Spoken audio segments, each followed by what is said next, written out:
Hello and welcome back to the Listening to Your Gut podcast. I am super excited to bring to you a new friend that I met very recently, about a month or so ago, to the day. And she is an incredible human being that is doing such incredible things. She is a holistic mindset and life coach. And she's going to share with us some really awesome things today. She's going to tell us about how she got into health and wellness. She actually has a dance background, so we're going to find out more about that and how that led her into more of this health and wellness space. And then she's got an incredible program that she has birthed, and I'm super excited for her to tell us how that came to be and what that is and how you can get access to it. So welcome, Laura, to the podcast. Hi, thank you so much, Kelly. I really appreciate that you are making time and space for me to be here today. I really appreciate you. Absolutely. Well, so Laura, let's just dive right into it. Tell us your background. I know when we first met, you shared that you have a ballet background, and I thought that was so interesting. I did ballet as a little girl, but not long term. And so I definitely love to dance. I don't dance that way anymore, for sure, but I would love for you to share more about your dance background, because as you shared with me, that had really an integral component into just how you developed in terms of your mindset around health and wellness, and how it's also allowed you to progress and change over time in regards to your health and wellness. Yes. And I'm so glad that it actually changed, because it was definitely not a healthy one, that's for sure. So yeah, I come from the ballet world.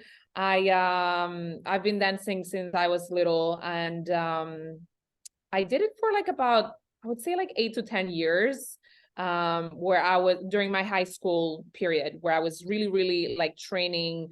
I was training around 18 hours a week and doing competitions and performances. So it was good because it taught me so much structure and so much organization, which is something that I really bring into my coaching now, because I feel like people are not really developed on that skill.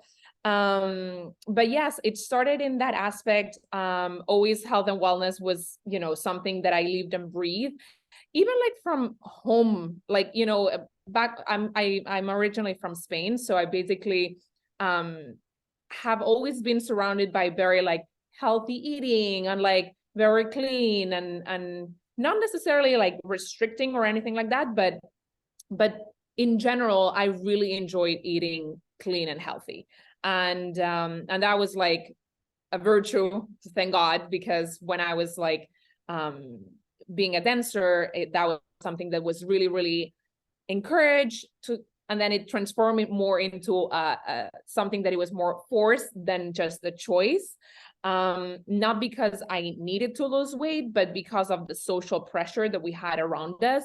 I grew up, those are your forming years, and during those years I was really compared every single day, because the same people that were your family, at the same time they were your, not competitors, but a little bit, who was getting some roles was depending on, who was doing better, who was skinnier, who was taller, and all those things that sometimes you don't even have control over it. So yeah, it developed like that, and it was not a very healthy relationship.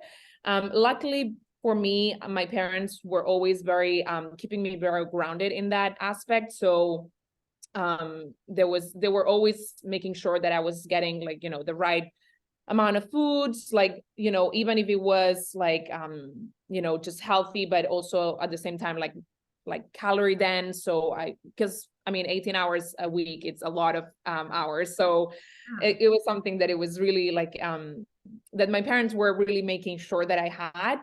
But at the same time, it was very distortion in my mind, because my parents were telling me something, and then my teachers, my mentors, my coaches were telling me something else. So it was always that internal battle, which fast forward into my adult years. When I was 18, I decided that it was no longer going to be my profession, just because I started a little bit late in the game. And I only wanted to do classical ballet. So, and you certainly need to check a lot of boxes for that. And it was not, it was not really something that I was, that it was very natural in me. So I had to, a lot of body pains and a lot of things. And I was like, you know what, I think it's just better not to.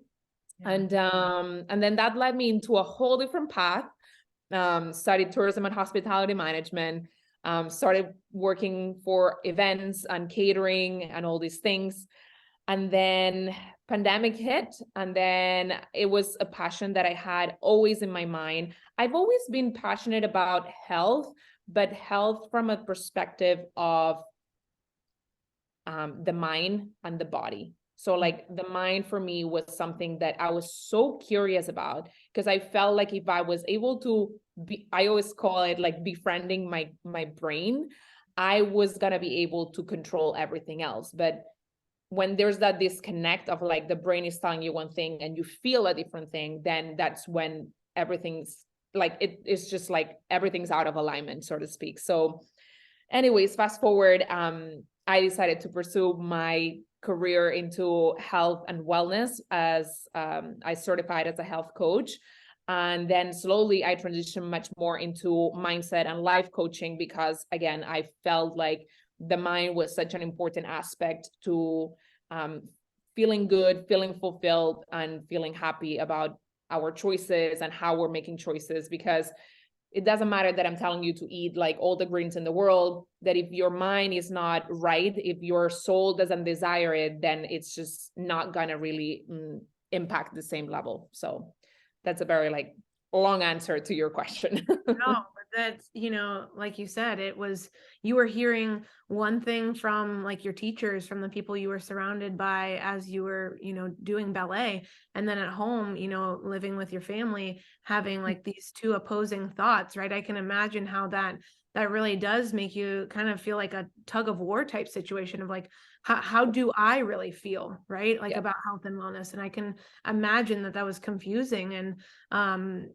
like I applaud you too for, realizing at the point that you did, like at 18, that like, hey, this is not really the route that I want to go anymore. I'm gonna, kind of expand my horizons, if you will, and, just see what else is out there.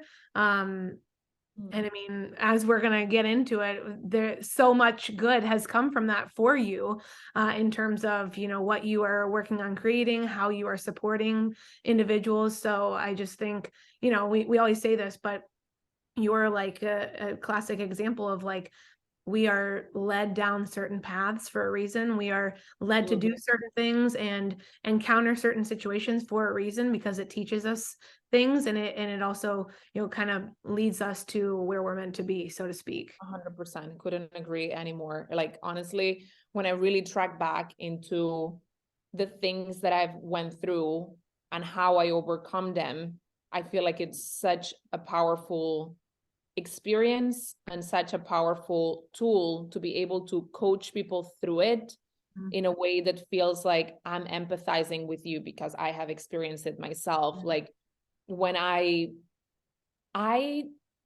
doubted myself for so long, like I'm so keen into like being self-aware and being, creating that relationship with ourselves, because for the longest time, everybody told me who I had to be, how I had to be, what was expected from me. And like,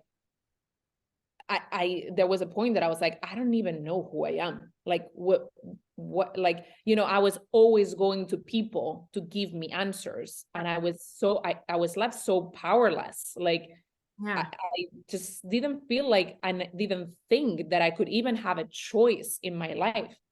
And now all I teach is like totally the opposite of like, you are the driver, you're always in power, but like, how can you trust yourself to like believe and like, go after the desires that you want? You have to first have that compass so rooted in yourself that you can actually start taking action. And some of the things, and one of the things that I work with my clients the most is like, I understand what it is to start taking, I'm always about action. I'm always about moving. I'm always about going.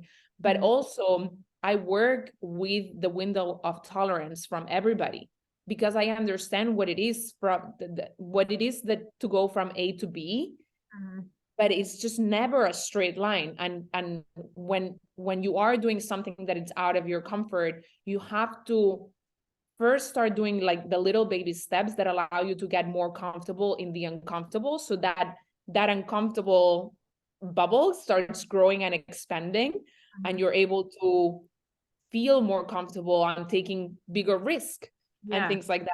But it's a process, and for me it took me so many years, and thank God of all the coaches, therapists, and everything that I had. But that yeah, like you said, I think that the experiences that we have are the biggest lessons that we can teach to others. And I have no regrets. I would do it again, everything over and over again, the exact same way. So yeah. Yeah, well, and I just want to touch on for a moment what you said in regards to like feeling like you had no say in your life, right? Like things were just either already predetermined for you, whatnot, or questions were already answered for you in regards to looking into different things. Is that like a millennial thing? Because I like the second you said that, I'm like, I'm raising my hand, like me too. Like that's the way I felt up until really a couple of years ago, when I decided like no more. Like I'm not following this, predetermined path. I'm not, doing what everybody expects me to do. Like I'm going to pour into what really lights me up, and I'm going to start asking the uncomfortable questions. Like instead of waiting for someone to give me the answer, which may never come, I'm going to figure out who I really am, what I'm really here to do, and everything else will fall into place. Like I truly believed that, and I believe that to this day, and it hasn't served me wrong. Absolutely. I mean, I don't think that you can ever go wrong by trying to find the answers on your own and building that powering, like this power that we have within ourselves, that we don't allow ourselves to shine it through, because society controls so much of the choices that we make. It's just, I don't even know if it is generational. I feel like yes, in a certain in a percentage of it, because also like now, for example, I see like Gen Zs are so much more outspoken, so much more driven by environment and like things like that. They're so much more outspoken, I see. But at the same time, I also feel like, and I hate saying like there's two type of people in this world, and I don't want to like categorize it this way, but there are two types of people, in the sense of, are you a curious person that craves for more and it's just curious about life,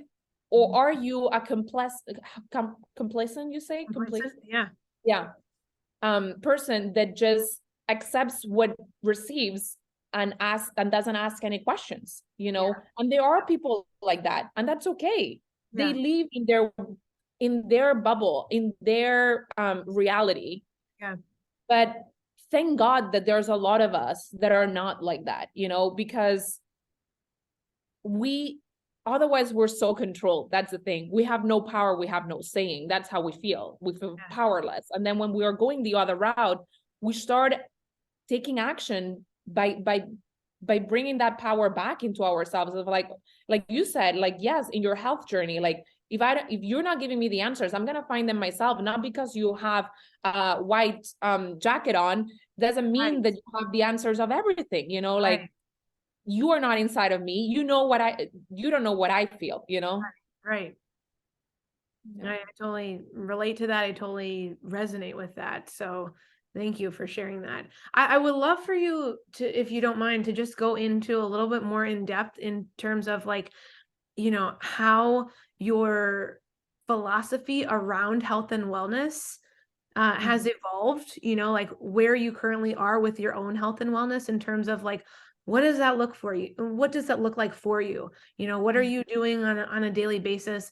I love, for example, when you come on and you are making a meal and you're dancing, because I love to dance. So I do that on my stories, and you've got music playing in the background, like, and you're eating whole foods, like nutritious, healthy foods. Just tell us like more about like how that has evolved for you, and just Yeah, how you feel currently with the health and wellness routine that you've built for yourself. sure.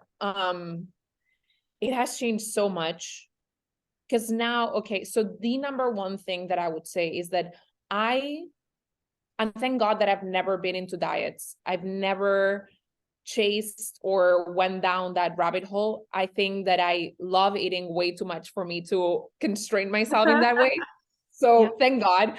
But I would say for the most part, what I take most pride on in my health and wellness is that it is no longer a have to do, Mm, or I if I don't do these, I'm gonna feel so bad about it. yeah. Right now, what it is, it's a lifestyle, and Mhm. it's a ritual. It's not no longer just a routine. Yes, it is a routine, but it's treated as a ritual. Yeah. That's for me more what it encompasses. So, like for example, on Sundays, I do my meal preps, and those are my sacred moment to just choose to go grocery shopping, prep for the week, and set myself up for success without stressing or like being overwhelmed about it. Sure. um it's funny, I was just talking about that on Instagram about sleep. Sleep is also my number two thing. It's like I used to not even take pride on like sleeping less than X amount of hours or anything like that, but I used to also like sometimes I used to get a little bit like jealous or shame people that were nappers. I was like, why do people nap? Like they're just wasting so much time. And now I'm like, if you can squeeze a nap, you are so golden. And like you're just resetting yourself just a little bit better, you know? So like sleeping my 8 hours of sleep is just like something I really, really, really try to not mess around with. So that is another one. What else? Movement, it's always a good one. I always say it movement, and that's something that I'm gonna talk to you about, later on Yes. Yep. about what I created, but because yes, I come from a dancing background, but at the same time, I don't feel like I am a good dancer in other genres rather than just ballet or reggaeton like. So it's just like it's like I don't feel like I am a I dancer per beg to se. So differ. I beg to differ. okay, I'll take that. But what I would say is like do something that excites you. Like it's so important that the soul connects with everything that you're choosing to do in a healthy way. Right. Like if you're doing it because you have to, it will never sit well and it will not see the results the same way, Yeah. because it's just like it's a body chemistry in your brain and in your body that it's processing things in a way or another. So for me, I've never gone to a gym. Like I maybe have been at a gym like maybe 5 to 10 times in my whole life.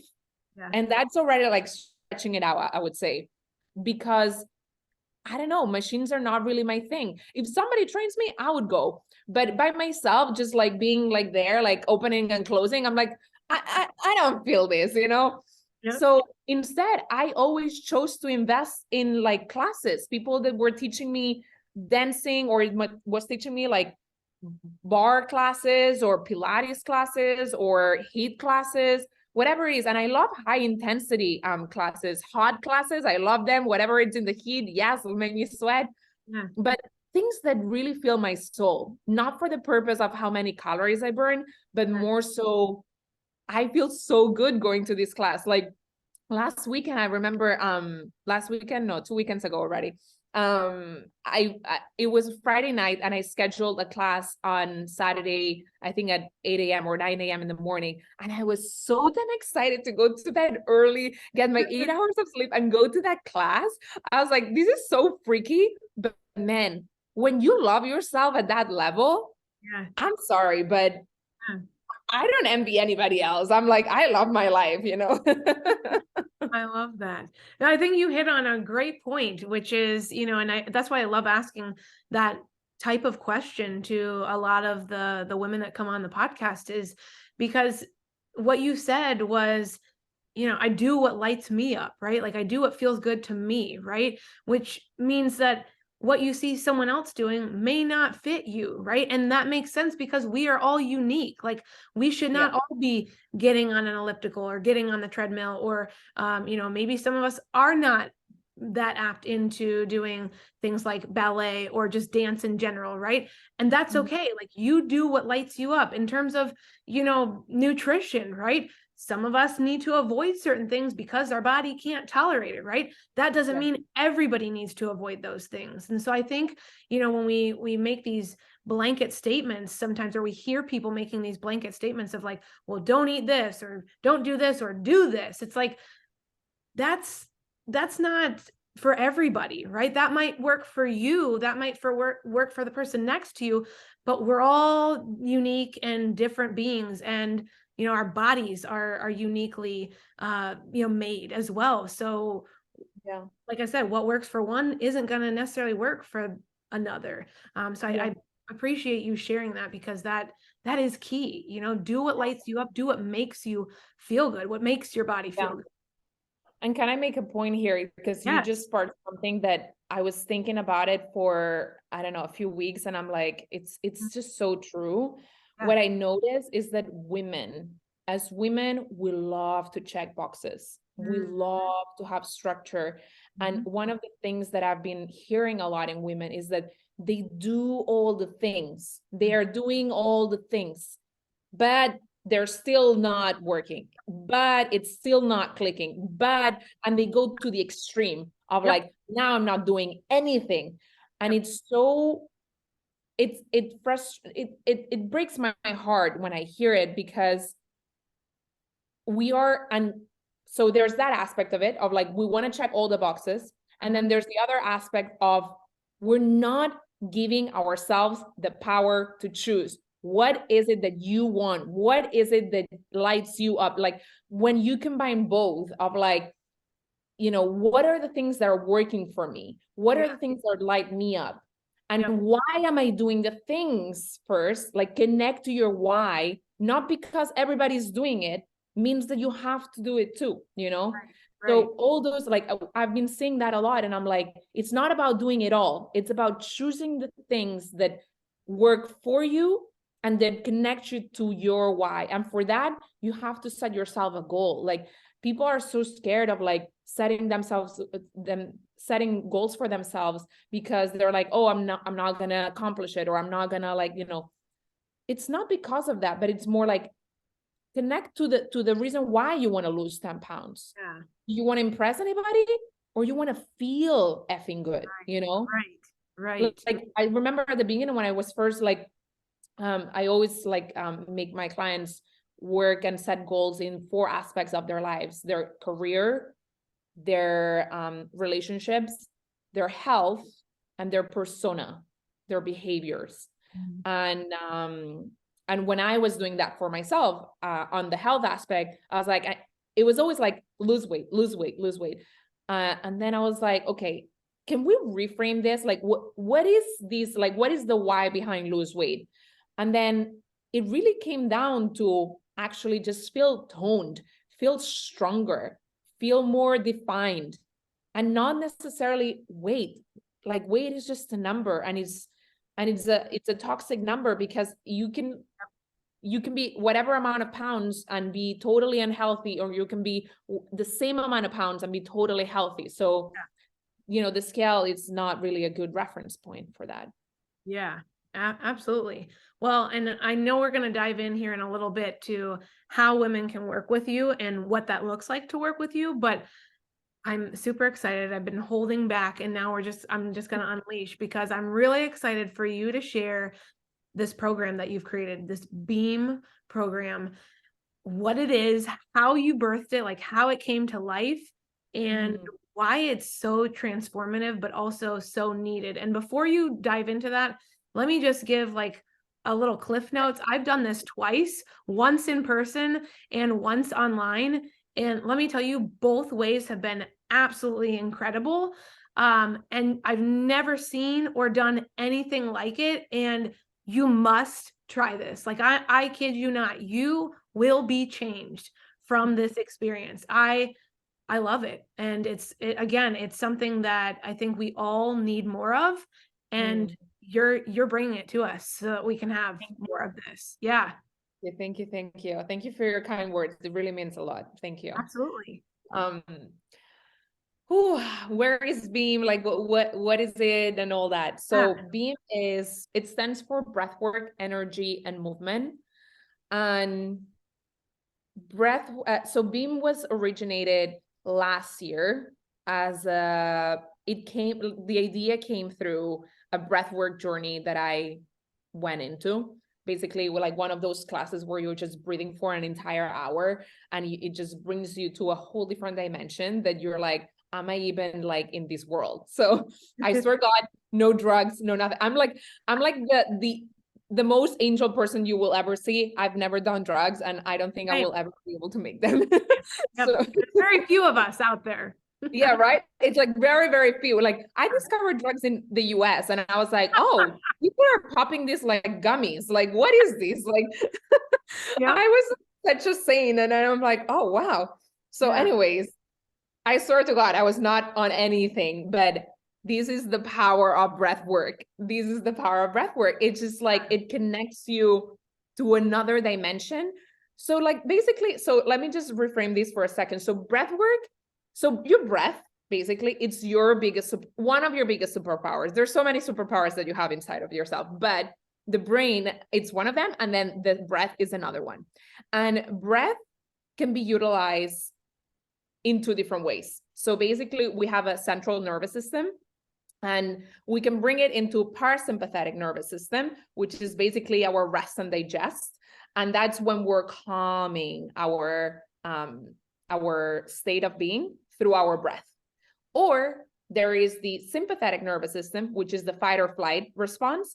And that's when you are activating your breath to actually bring you into a more invigorating state. Sometimes it can be like, that's the one that you feel when you're in a stress mode, but it's not necessarily a bad thing. We're always, because we're now living in an era of like everything is yoga and everything's meditation, we tend to feel like if we are in sympathetic is wrong. But good, like there is good stress, like good stress does exist, and you need it, because then when you are driving and you need to be super quick and reactive, like that's when this nervous system kicks in and it sends the signal to your brain to actually take action and whatever, change lanes or whatever you need to do. So that there's like two different ways to go about your breath. And what we're doing in this class is that we're actually activating it. So we're going into that sympathetic nervous system where we're able to like tap into our bodies so much more.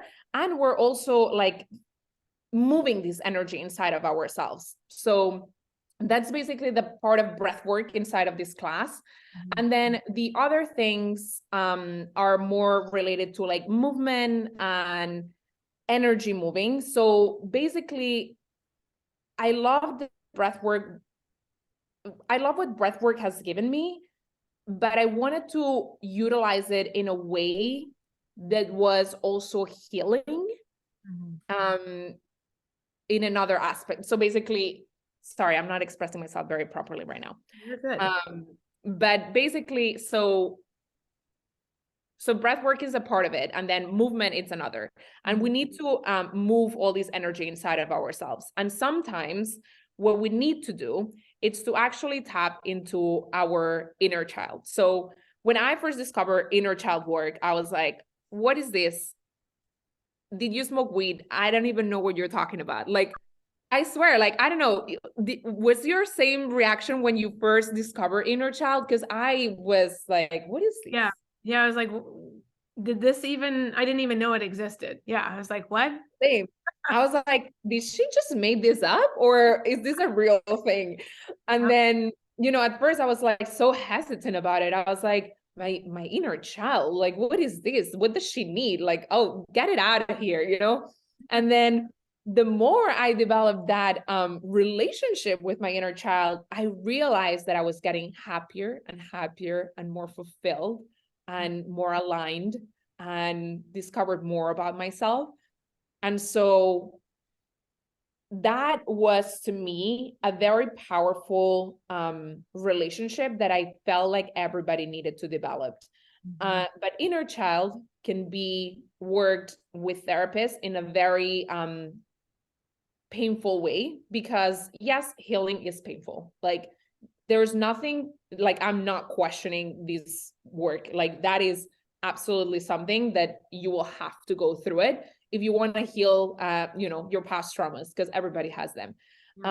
But there is another aspect of it, which is how do we relate to our inner child on a current basis, on a daily basis, because that's when we are able to strengthen that relationship without the need to go into that painful or more darker relationship that we have with it.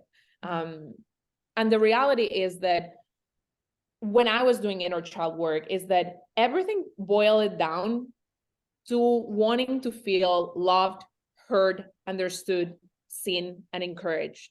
Always. Like whatever it was, the present, whatever was triggering, whenever I was like tracking back of like when was originated, how did that make me feel? It was always the same, boiling down to the same things. And I feel like for the most part, like every time when I ask my clients to do the 5 love languages, words of affirmation tends to be the first one for a lot of us, because we need to be encouraged. That's something that, we were not celebrated enough when we were little, because, parents are busy and like, they're not attuned all the time to ourselves. So that was a big one. And so for me, creating Beam was the perfect connection for me to celebrate that child, that little version of myself that needed so badly all those things for all these years. And not, like I didn't need to like sit down and cry about it sometimes. I just needed to feel it in my bones that I'm just celebrating her, and like that you are doing life with her all the freaking time. Yeah. So a way for me to tap into that was bringing movement into it. So that is something like sometimes you have to like relate to the things that you were doing when you were little, as a way for you to connect with that version of yourself. So for me, dancing and moving was such a big one. I loved it. One of the biggest things for me was dancing, teaching, and I had a lot of imagination. And I feel like Beam is birthing absolutely everything. Like, I don't think there could be a better way for my inner child to be happy, like, to be more proud of myself, I would say.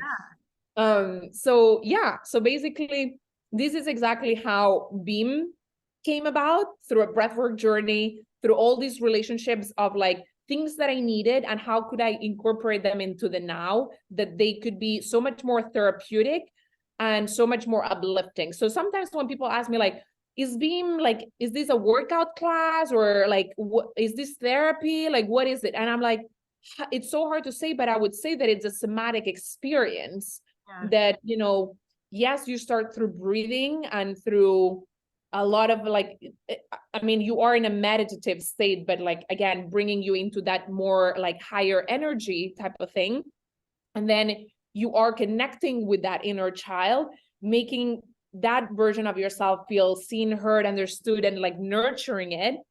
And then you're blossoming, like it's a whole evolution. And then you're blossoming into that, like, what is this new version of me wants to be? Like, what are we desiring so badly that all those like beliefs that are talking so loud in our heads don't allow us to go to the next level? And how can we like start tearing this down and really just claiming it from a somatic point of view? Because sometimes the mind can take you so far, like you will try to make sense of everything that you try to make sense of. And then at some point it's like, well, I have to feel it in order to believe it, And that's a little bit like the practice that we're doing more towards the end of the class, where it's much more like invigorating, much more like embodying, like calling things in. What is it that we want to be? Like more confident, more determined, more playful, whatever it is, and just celebrating that new version of us. So it's a very long explanation of what Beam is. I'm still trying to work on like summarizing it, but Oh, great. And that's I have how. a couple things I want to share just related to that too, which is that, you said it's a very personal experience, but I also believe, especially that last part of it too, where you're calling in things. I also felt, from at least for myself, it's a very community based feel too, because you draw in the energies from the women, and if men join too, but the people around you. And I felt that, one, through the screen when I did it virtually, but also in person. I felt that. And so I think that's really empowering too, because there's a lot of people who want to do mindfulness practices and breath work, but they need that community, they need that support, right? And sometimes Yeah. going through those traumatic experiences, and maybe feeling some of that during the practice, can be hard. But when you have other people to lean on, figuratively, Yeah. in the sense that we're virtual and or in person, I think that's so powerful, right?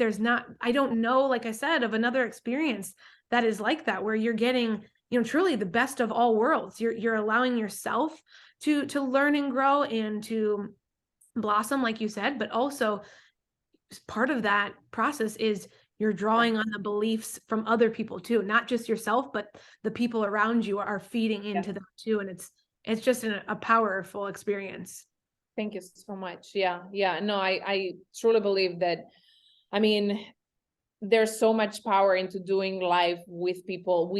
Like, because we live in this society and like this era now where everything is virtual, or like, like you have to like work hard and like just stay focused on your things, and like, just like stay in your lane and stuff like that. We tend to forget that we are in this world together, like that was one of the things too, when I started this work in coaching and everything, like people were asking me like, who are you serving, men or women, and I was like, I don't want to choose. Yeah. Like, everybody needs this work, and on top of that, like, we all struggle to co-create together.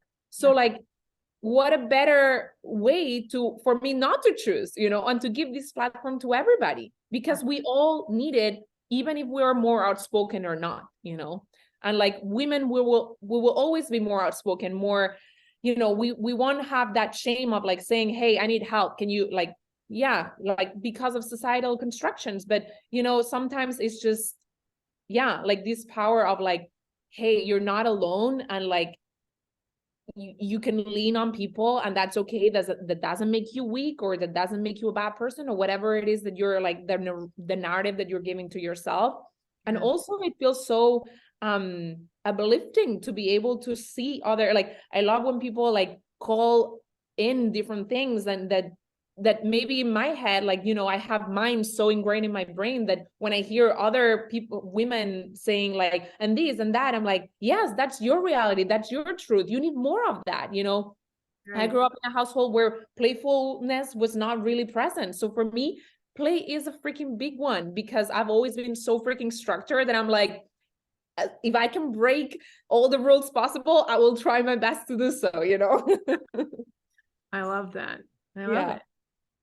Well, so let's chat about, I would love for you to share how women can work with you sure. with your practice, and then also how just men and women can also work with you with Beam. Like, what are all the ways, what does it look like to work with you?